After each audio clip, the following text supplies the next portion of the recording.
오늘 우리가 함께 볼 말씀은 여호수아서 21장 8절부터 26절까지입니다. 여호수아 21장 8절부터 26절까지 말씀 우리 함께 교독하겠습니다. 여호와께서 모세에게 명령하신 대로 이스라엘 자손이 제비 뽑아 레위 사람에게 준 성읍들과 그 목초지들이 이러하니라. 유다 자손의 지파와 시몬 자손의 지파 중에서는 이 아래에 기명한 성읍들을 주었는데 레위 자손 중 그앗 자손 곧 가족들에게 속한 아론 자손이 첫째로 제비 뽑혔으므로 아낙의 아버지 아르바의 성읍 유다 산지 기랏 아르바 곧 헤브론과 그 주위의 목초지를 그들에게 주었고 그 성읍의 밭과 그 촌락들은 여분네의 아들 갈렙에게 주어 소유가 되게 하였더라.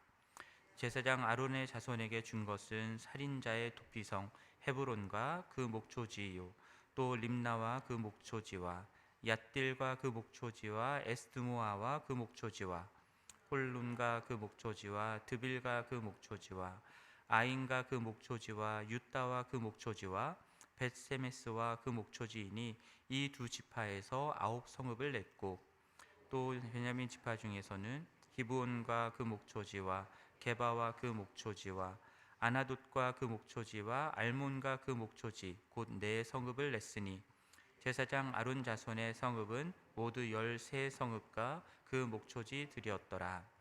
레위 사람인 그앗 자손 중에 남은 자들의 가족들 곧 그앗 자손에게는 제비 뽑아 에브라임 지파 중에서 그 성읍들을 주었으니 곧 살인자의 도피성 에브라임 산지 세겜과 그 목초지요 또 게셀과 그 목초지와 깁사임과 그 목초지와 벳호론과 그 목초지이니 네 성읍이요 또 단 지파 중에서 준 것은 엘드게와 그 목초지와 깁브돈과 그 목초지와 아얄론과 그 목초지와 가들림몬과 그 목초지이니 네 성읍이요 또 므낫세 반 지파 중에서 준 것은 다아낙과 그 목초지와 가들림몬과 그 목초지이니 두 성읍이라. 함께 읽겠습니다.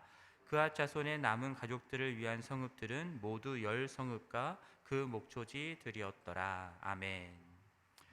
자, 민수기 35장 1절부터 8절까지 말씀을 보면은 여호와께서 모세에게 명령하셔서 레위 자손들에게 그들이 거주할 성읍과 그 성읍을 두르고 있는 목초지들을 레위인들의 재산으로 줄 것을 명하는 내용들이 나옵니다. 총 48성읍을 주라라고 명령하셨고요. 그 중에 6성읍은 과실치사로 사람을 죽이게 됐을 때에 그 사람이 도피할 수 있는 도피성들이었습니다.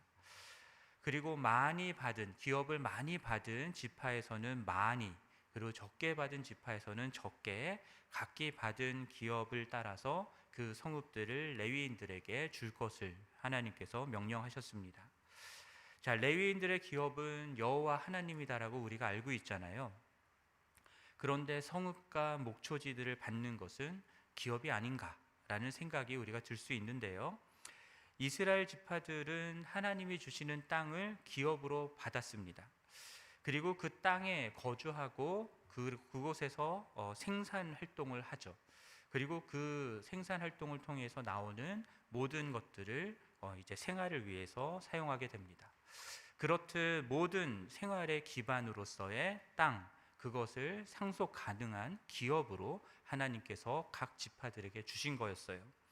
그러나 레위인들이 받은 성읍과 목초지는 이런 농사 기반의 소득을 얻는 생산 수단으로서의 땅을 기업으로 받는 게 아니었습니다. 그들에게는 농사 기반의 생산을 할 수 있는 땅이 주어졌던 게 아니라 그들이 거주할 장소를 받은 것입니다. 그리고 가축을 소유했다라고 말을 하는데 그것은 제사에 필요한 제물로서의 가축이기도 했고요. 또한 가축을 통해서 최소한의 생활을 유지할 수 있는 그런 목적으로 가축이 주어진 것입니다.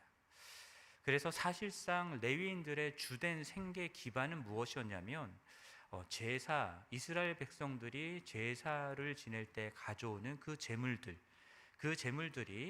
이 레위인들의 생활 기반이었고요.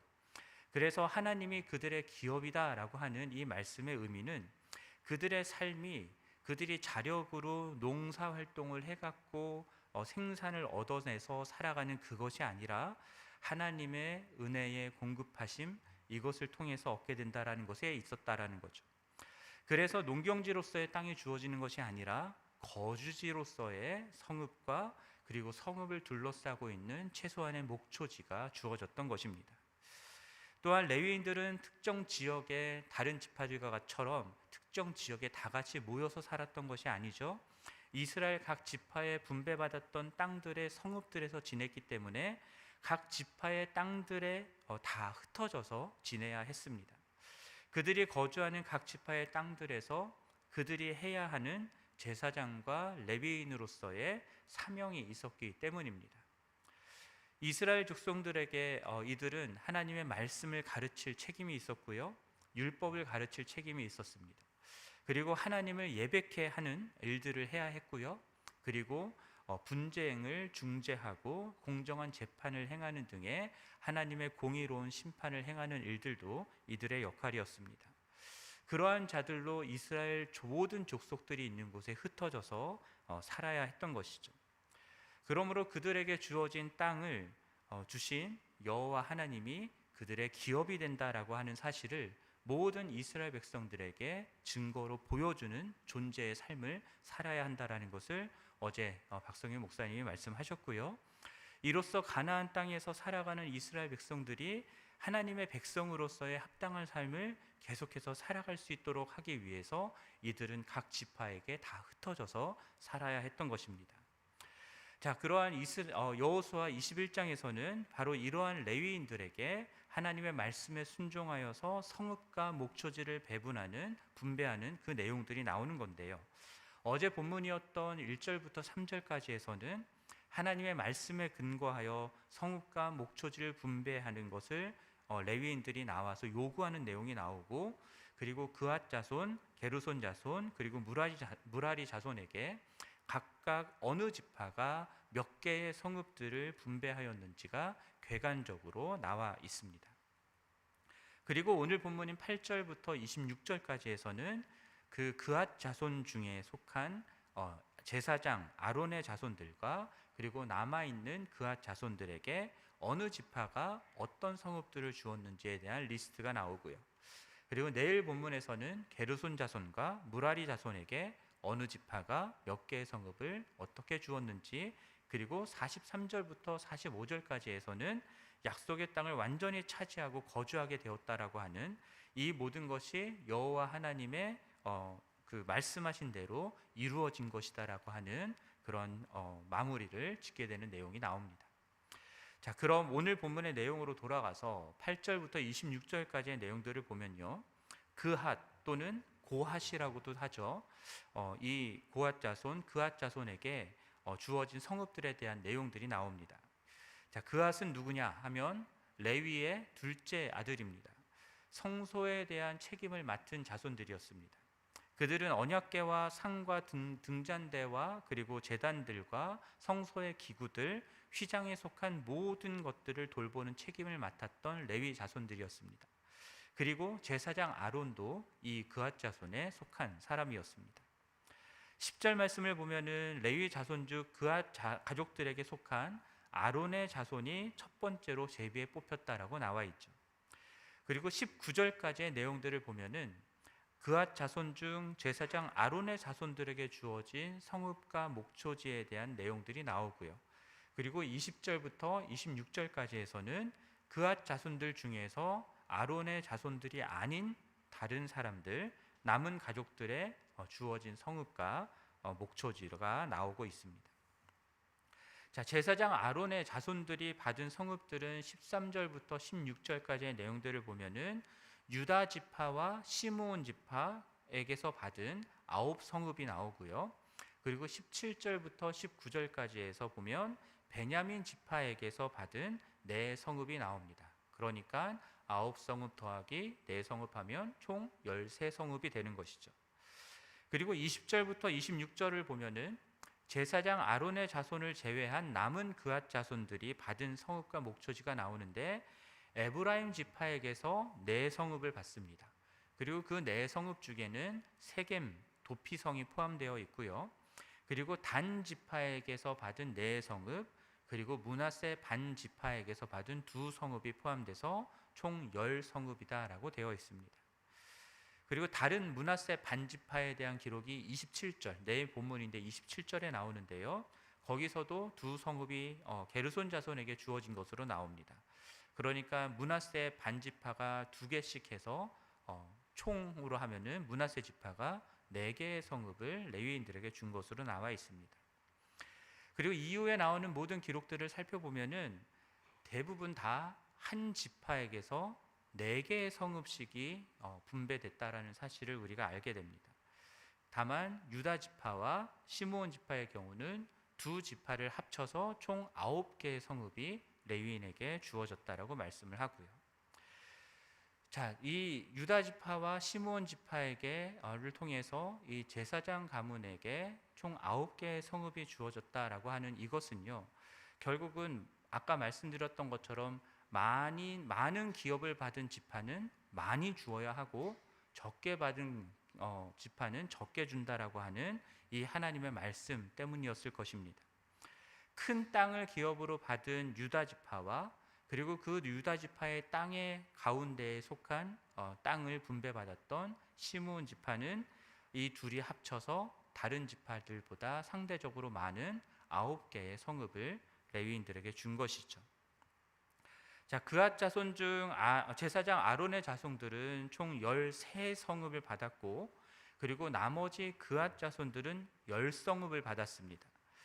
그러면 총 48개의 성읍이 레위인들에게 주어졌는데, 그앗 자손, 그러니까 제사장 플러스 그앗 자손들에게 주어진 성읍의 숫자는 23성읍이 되는 것이죠.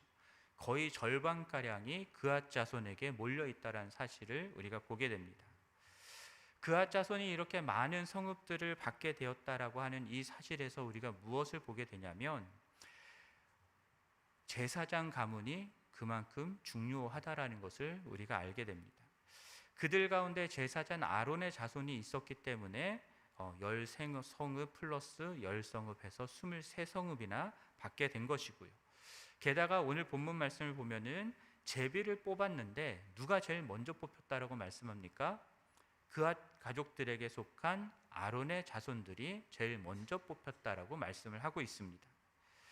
여러분, 제비를 뽑는다라고 하는 것의 의미가 무엇입니까? 하나님의 주권적인 결정을 의미하는 거잖아요. 그앗 자손과 그 중에서도 제사장 아론의 자손들이 가장 먼저 제비를 뽑아서 뽑혔다라고 하는 것은 하나님이 주권적으로 이 제사장 가문에게 가장 중요성을 두고 있다라는 것을 우리에게 보여주고 있는 것입니다. 성소를 직접적으로 섬기는 제사장 아론의 자손들, 그리고 그 성소의 기구들을 관리하며 제사장을 돕는 그앗 자손들, 이들의 역할이 그만큼 중요하다라는 것을 우리들에게 보여주는 것입니다. 그렇게 중요한 제사장 아론의 자손들에게 13성읍이 주어지는데, 그 중에서도 오늘 본문 말씀을 보면은 특별하게 언급되고 있는 성이 나오죠. 성읍의 이름이 무엇이냐면 헤브론입니다.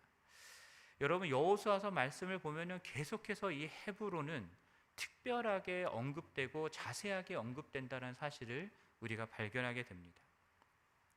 11절과 12절 말씀을 보면은 아론 자손에게 주어진 이 첫 번째 성읍이 헤브론과 그 주위의 목초지였다라고 말씀을 하는데, 여러분, 우리가 잘 알잖아요.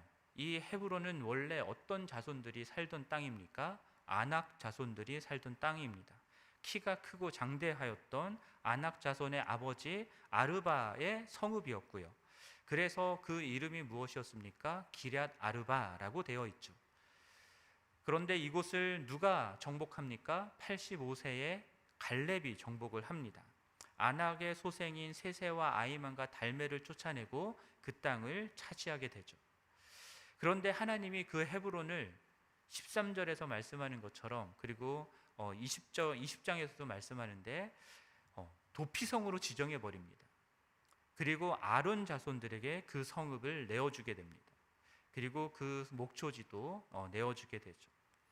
12절 말씀 보면은 갈렙은 헤브론 성읍의 밭과 그 촌락들을 가지게 되었다라고 말씀하고 있습니다. 여러분, 성경에서 그리고 여호수아서에서 그리고 레위인이 이 제사장 가문이 받게 되는 이 성읍들 속에서도 특별히 헤브론이라고 하는 이 지역이 강조되는 이유가 무엇이겠습니까? 헤브론이라고 하는 장소가 갖는 특수성 때문이다라고 생각을 합니다. 그 중에서도 중요한 것이 무엇이냐면 이 헤브론은 믿음의 조상이었던 아브라함이 제단을 쌓고 하나님께 예배했던 장소거든요. 그리고 사라를 비롯한 믿음의 선조들이 다 이곳에 묻혔던 곳입니다. 그래서 헤브론은요, 하나님의 약속과 그리고 상속의 상징이 되는 그런 땅이었습니다. 그런데 그런 헤브론을 누가 차지하고 있었어요? 아낙 자손들이 차지하고 있었던 것이죠. 아낙 자손들, 이스라엘 백성들은 이 아낙 자손들을 매우 두려워했습니다. 이들 때문에 그 땅에 들어가기를 가나안 땅에 들어가기를 두려워하였고 싫어하였고 하나님을 원망했었잖아요. 그런데 충성스러운 믿음의 사람 갈렙이 85세의 나이에 이스라엘에게 있어서는 두려움의 대상이었던 이 아낙 자손들을 쫓아내면서 그 헤브론 땅을 정복하고 하나님께 다시 드리게 된 것입니다. 그리고 오늘 본문에서 보는 것처럼 그렇게 하나님께 드려진 그 땅, 갈렙이 차지했던 그 땅을 갈렙이 다 소유해 버리는 것이 아니라 누구에게 주어지게 됩니까? 제사장들에게 주어진다라는 거예요. 그 땅을 제사장 아론의 자손들이 에게 주어지고 그 땅에서 제사장들이 살게 되었다라는 겁니다. 그리고 제사장 아론의 자손에게 주어진 성읍의 명단에서 가장 먼저 그리고 가장 자세하게 이 헤브론 성읍에 대한 이야기들이 언급되고 있어요. 이 모든 것들에 당연히 의미가 있는 것이겠죠. 과거 하나님께 예배가 드려졌던 곳, 그리고 믿음의 조상들이 묻혀 있던 이 땅, 그 땅에서 아낙 자손을 몰아내고 하나님의 성소요, 하나님의 성전을 섬기는 제사장들과 그앗 자손들이 그 땅에서 살게 되었다라는 것, 그것에는 의미가 있다라고 생각합니다. 그렇게 하나님을 예배하지 않고 하나님이 없이 살던 그 땅에서 다시금 하나님을 예배하고 하나님이 다스리는 하나님 중심과 예배 중심의 땅으로 회복시키시기를 하나님께서는 원하셨던 것이고, 그것을 위해서 그 땅을 갈렙으로 하여금 정복하게 하셨을 뿐만 아니라 그 땅을 도피성으로 삼고 그 땅을 제사장 아론의 자손에게 주셨다라는 거예요.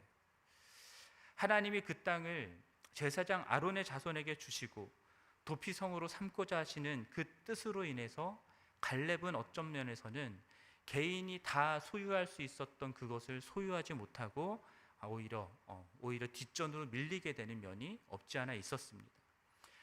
갈렙이 자기가 취한 땅이잖아요. 약속으로 하나님이 주셨다 하셨잖아요. 그러니까 갈렙의 입장에서는 그것을 자기의 소유라고 주장할 수도 있었을 텐데 오늘 본문 말씀을 보면은 그런 내용들이 나와 있지 않습니다.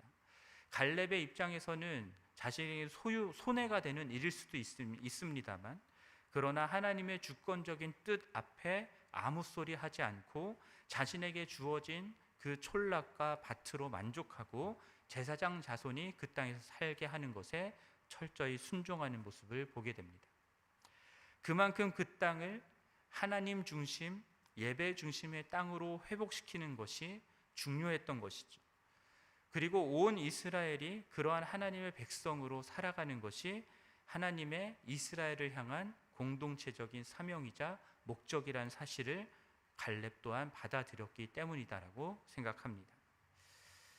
헤브론 땅만 그런 게 아니죠. 제사장 자손들과 레위 자손들이 흩어져 살고 있는 가나안의 모든 땅들은 다 하나님의 것이어야 하는 것이고 하나님 중심과 예배 중심의 땅이어야 하는 것입니다. 그리고 그 땅을 살아가는 모든 하나님의 백성들 또한 그러한 삶을 살아야 하는 것이고요. 그들이 살고 있는 곳이 어디든 하나님 중심의 예배 중심의 거룩한 삶을 살아내야 하는 사명이 하나님의 백성 공동체에게 주어져 있는 것입니다. 그렇게 그 땅을 하나님 중심의 예배 중심의 땅으로 변화시켜가는 역할을 해야 되는 것이 하나님의 백성의 사명이다라는 거예요. 이것이 하나님의 왕 같은 제사장으로서 하나님의 백성으로서 부름을 받은 우리들의 사명입니다. 교회의 사명이고요. 안악자손과 같이 우리를 두렵게 하는 수많은 이 세상의 적들이 있다 하더라도, 아무리 하나님을 두려워하지 않고 하나님 없이 살아가는 사람들이 떵떵거리며 살아가는 땅이라 할지라도, 그 땅이 하나님 중심의, 예배 중심의 땅이 될 수 있도록 우리들이 그 땅 가운데 나아가서 우리에게 맡겨진 사명에 합당한 그런 삶을 살아내야 한다라는 것입니다. 그래서 우리 주변에 있는 많은 사람들이, 특별히 기독교인들이 하나님 중심과 예배 중심의 삶을 살 수 있도록 여러분들이 제사장으로서의 역할을 감당해야 하는 것이죠. 레위인으로서의 역할을 감당해야 하는 것입니다. 가정에서, 직장에서, 이웃들에게 여러분들도 하나님의 말씀, 하나님의 율법, 이 하나님의 뜻이 무엇인지를 가르칠 수 있어야 하고, 그리고 하나님을 예배하는 것이 우리의 삶의 중심임을 가르칠 수 있어야 하고, 하나님의 공의에 합당한 그러한 심판을 내리고 그러한 판단을 내릴 수 있도록 거룩한 하나님의 백성다운 삶을 살아갈 수 있도록 이끌어가는 그런 역할들을 우리 모두가 감당해내야 한다라는 거예요. 그렇게 될 때에 그 땅은 하나님 중심의, 예배 중심의 땅으로 다시금 회복될 수 있다라는 것입니다. 목회자들만이 그러한 삶을 살아가는 게 아니고 선교사들만이 그러한 삶을 살아가는 것이 아니죠. 왕같은 제사장으로서의 부름을 받은 모든 그리스도인들이 다 그러한 삶을 살아야 한다라는 것이 우리들에게 오늘 본문 말씀이 가르쳐주고 있는 진리입니다. 그렇게 여러분들이 살아가는 삶의 터전을 하나님 중심, 예배 중심의 땅으로 변화시켜 가시는 이 사명을 감당하는 것이 주님이 여러분들을, 그리고 우리들을 왕같은 제사장으로 부르시고 우리가 지금 현재 살아가고 있는 삶의 터전으로 부르신 그 부르심의 목적이다라는 사실을 반드시 기억하시기를 부탁드립니다. 이 사명을 위하여서 갈렙과 같이 우리가 충성되이 하나님을 섬기고 우리의 삶을 주님께 드릴 수 있었으면 좋겠습니다. 개인의 이익이 조금 손해보더라도 공동체적인 하나님이 주신 이 사명을 이루기 위해서 기꺼이 나의 이익을 내려놓고 포기할 줄 아는 그러한 믿음의 사람들이 되었으면 좋겠습니다. 그렇게 하나님이 허락하신 모든 땅이 하나님을 예배하고 하나님을 중심으로 모신 땅이 되도록 하는 그 일을 위해서 충성되이 쓰임받는 그러한 제사장과 같은 여러분과 제가 되기를 우리 주님의 이름으로 간절히 축원합니다. 함께 기도하겠습니다. 하나님 아버지, 오늘 그앗 자손, 특별히 제사장 아론의 자손과 남은 그앗 자손들에게 성읍들을 분배하는 내용들을 통해서 하나님께서 아낙 자손이 살고 있던 그 땅, 헤브론 땅을 하나님 중심의, 예배 중심의 땅으로 변화시키기를 원하시고, 그래서 그앗 자손의 제사장 아론의 자손들과 남은 사람들을 그곳에 머물게 하셨다라는 사실을 생각해 보았습니다. 하나님, 우리들도 주님께서 우리의 삶의 터전으로 부르셨습니다. 그곳에 함께 살아가고 있는 사람들이 어떠한 사람들이건 상관없이 우리가 하나님 중심의, 예배 중심의 삶을 살아갈 수 있도록 도와주시고, 그들 또한 그 땅을 하나님 중심의, 예배 중심의 땅으로, 삶으로 변화시켜가는 일을 위해서 우리 자신을 헌신케 하여 주옵소서. 하나님, 그러한 우리를 통해서 정말 하나님께서만이 온 땅 가운데 영광을 받게 되기를 간절히 원합니다. 그 일을 위해서 우리 모두를 사용하여 주옵소서. 이 모든 말씀 우리 주 예수 그리스도의 이름으로 기도드립니다. 아멘. 하늘에 계신 우리 아버지여, 이름이 거룩히 여김을 받으시오며 나라가 임하시오며 뜻이 하늘에서 이루어진 것 같이 땅에서도 이루어지이다. 오늘 우리에게 일용할 양식을 주시옵고, 우리가 우리에게 죄 지은 자를 사하여 준 것 같이 우리 죄를 사하여 주시옵고, 우리를 시험에 들게 하지 마시옵고 다만 악에서 구하시옵소서. 나라와 권세와 영광이 아버지께 영원히 있사옵나이다. 아멘.